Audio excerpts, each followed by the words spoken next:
listening to the best of the Martha Zoller Show. To hear the full show each day, tune in to AM 550 and FM 102.9 WDUN or log in to accesswdun.com and click the Listen Live button from 9 to 11, Monday through Friday.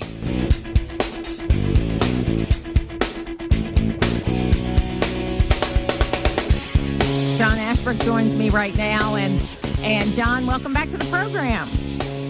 Morning, Martha. It's so good to hear your voice. Happy belated birthday. Oh, thank you. Thank you. It was a great day. You know, it's so good. You know, you get to be my age and you get to have like week-long celebrations, you know, so it's great.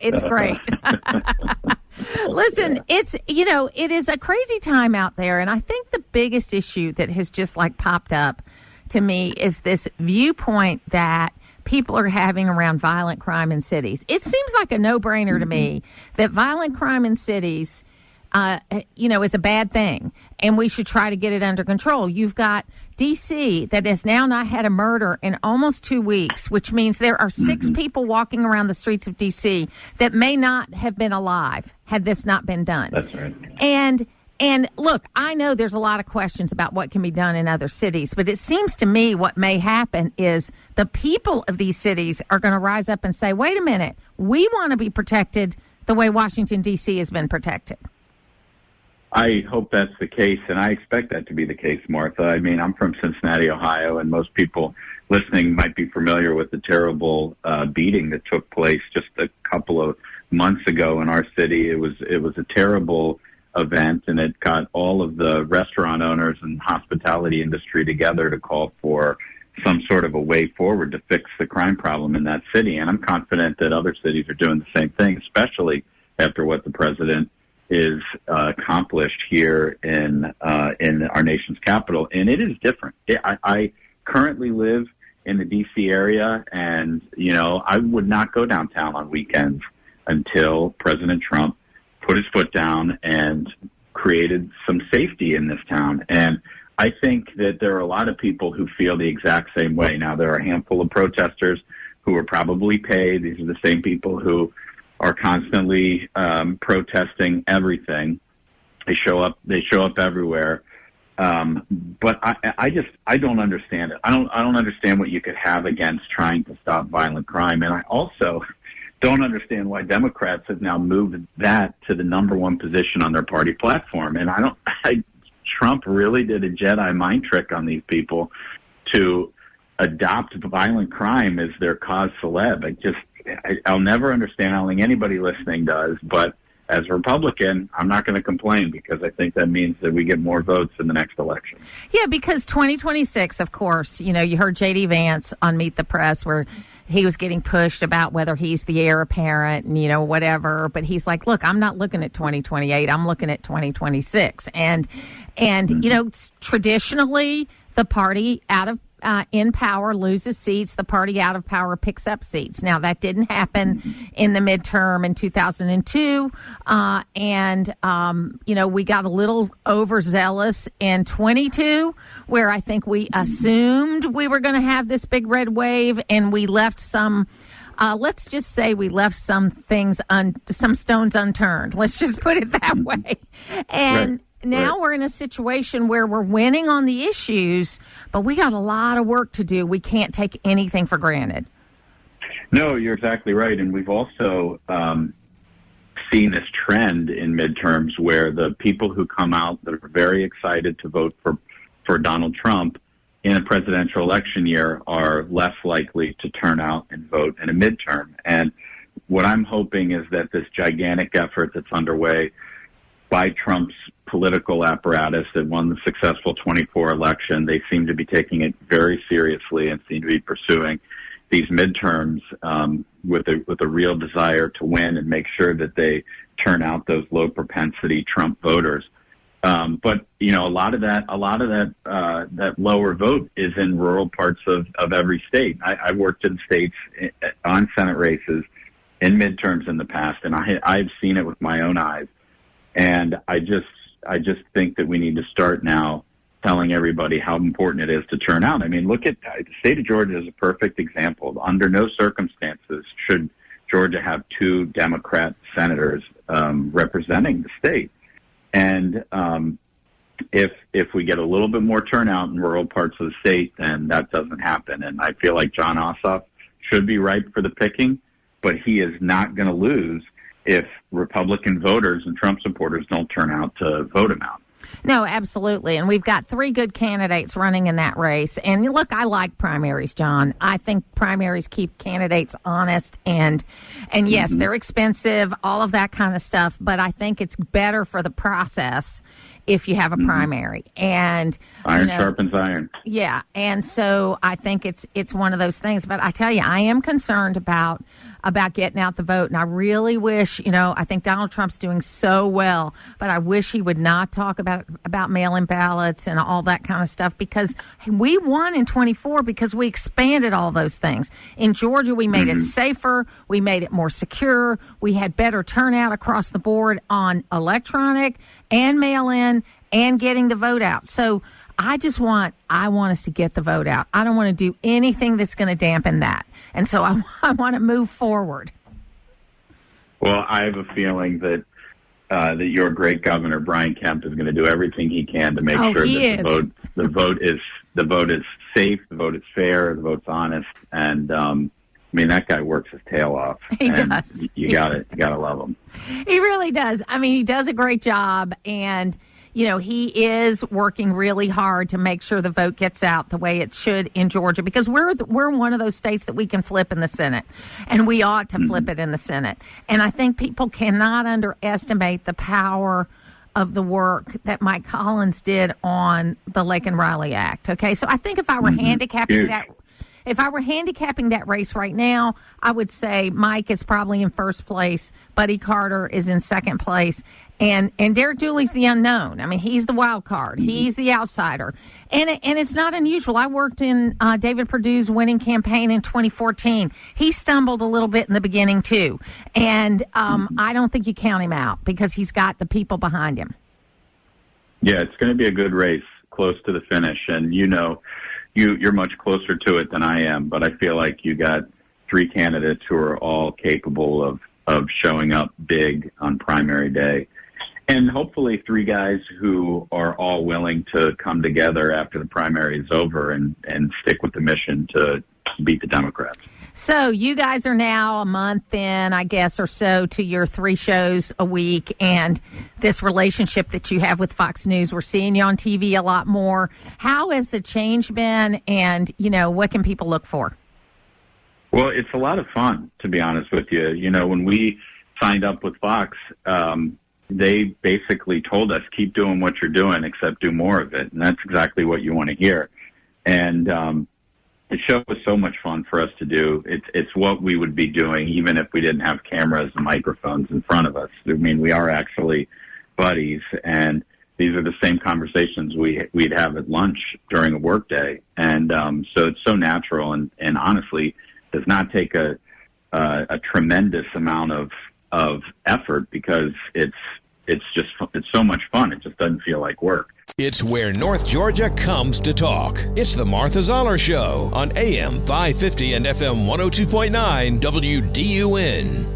Henry Olsen is here with me today. And Henry, we've got the situation where the Democratic Party is trying to identify what their issues are. And it seems to me crime and safety ought to be one of them. Where do you see them right now?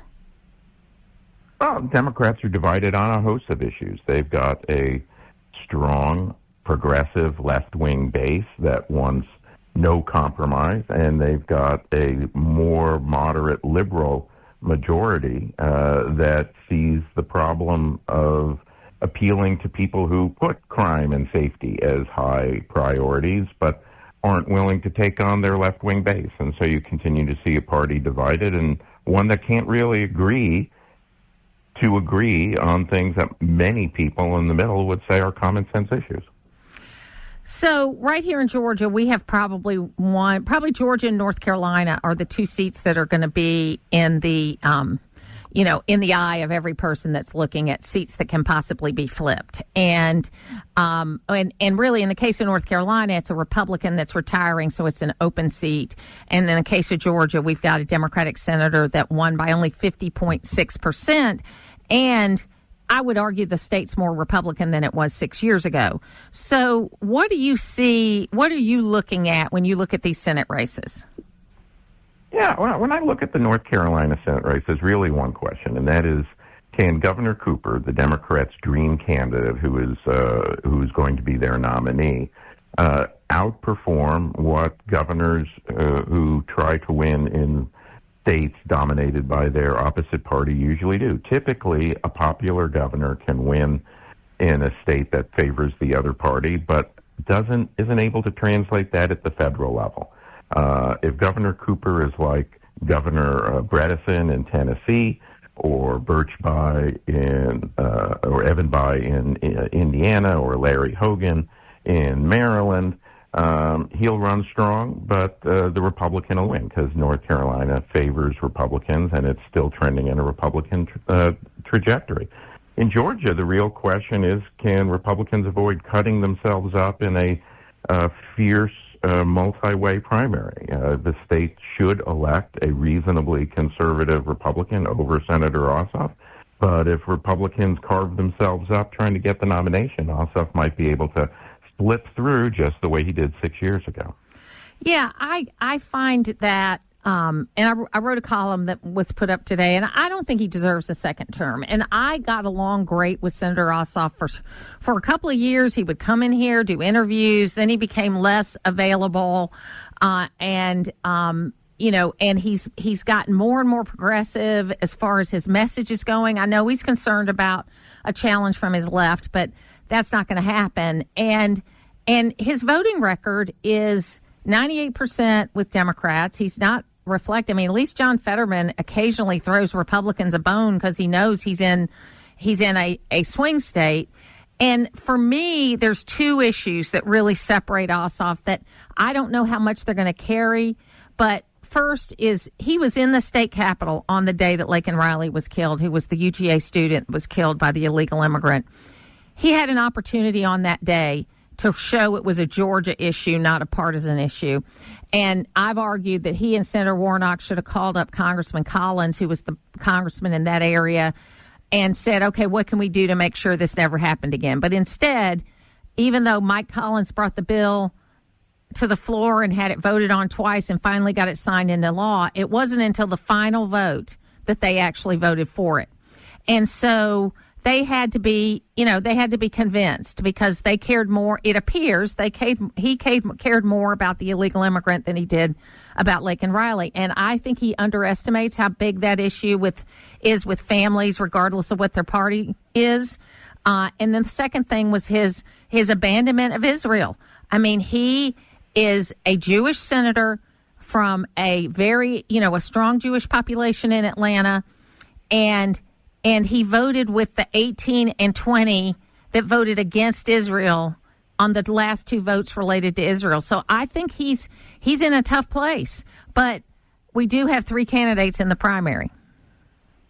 Yeah, and that's the thing, is that it's one thing if you have a normal primary where you're mainly touting yourself and then in the last couple of weeks you go negative on somebody.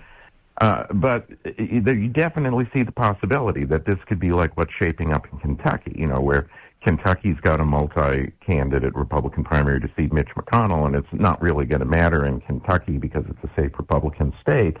But one of the candidates is going scorched earth on the other two early on. And one can easily see that that's something that can happen here because the stakes are so high. And if that happens, Georgia tilts Republican, but it's not so safely Republican that you can imagine that somebody can go scorched earth on a candidate. And then if they lose, have all the bitterness that would ensue from a failed scorched earth campaign, besmirching a nominee who needs swing voters. So I'd be very careful if I were one of the Republican nominees. It's one thing to be negative. It's another thing to be overly negative and hurt the party while you're trying to help yourself. Yeah, and it's interesting because Mike Collins is a fairly new congressman. I don't think you can, even though his father was a congressman too, I don't think you can say he's a lifelong politician. He's run a business most of his life. He's been a congressman for 2 years. And I think that he is... he's got a good sense of humor too, and he also knows how to work across the aisle, even though he's got that very kind of country look to him. He runs a trucking company, so he relates very well with the working guy in Georgia, and he's the front runner right now. Buddy Carter has been working hard. He's the 1st District Congressman. Buddy Carter has been working hard to get his profile up around the state for the last 2 years. He says he's all in, but I would say that even though he's in second place just because of name ID right now, that he probably has the hardest chance, even though he actually represents a district that more reflects the breakdown in Georgia. It's more like a 54-46 district as opposed to some of the ones. Mike comes from like a 75% Republican district. Then you got Derek Dooley. Derek Dooley is kind of like David Perdue in 2014. Hadn't lived all of his life in Georgia, even though he's from Georgia. He had the kind of job that took him all around, and he's been back in Georgia for about 10 or 12 years. And he's got a famous name. He's the son of Coach Vince Dooley. And it's interesting. He knows how to deal with the press, because if you've been a head football coach, you do press conferences. You know how to do that.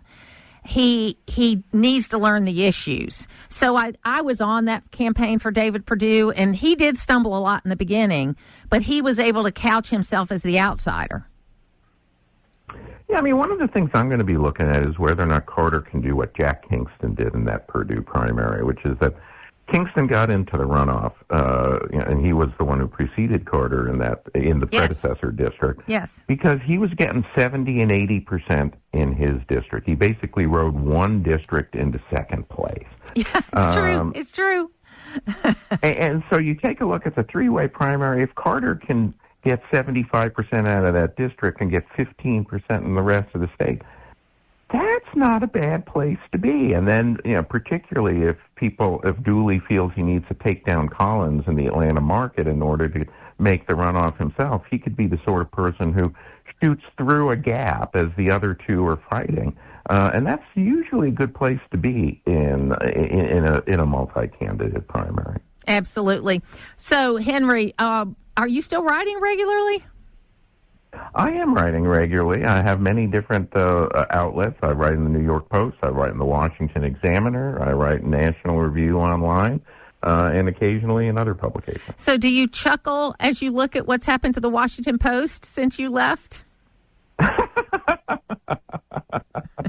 That's a full-out laugh. I like that. Well, as President Underwood said in the American version of the House of Cards, you might say that, but I couldn't possibly comment. That's great. Henry Olsen, thank you so much for being with us today. Well, thank you for having me, Martha. Putting the talk in news talk. It's the Martha Zoller Show on AM 550 and FM 102.9 WDUN. KC Crosbie is joining me right now. She's the co-chair of the Republican National Committee. And KC, thank you so much for being with us today.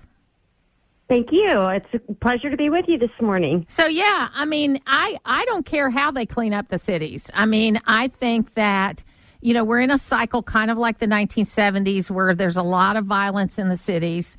And the president has done a fantastic job in making D.C. safe again. And now you're starting to see people admitting that and making some changes to how they're doing things. That's a good thing.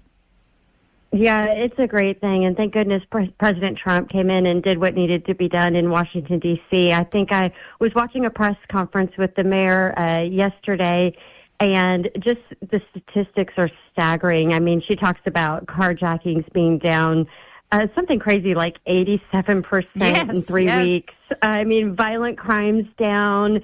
I mean, the numbers just don't lie. And, and really at the end of the day, don't people just want to feel safe walking the streets of their city and where they live?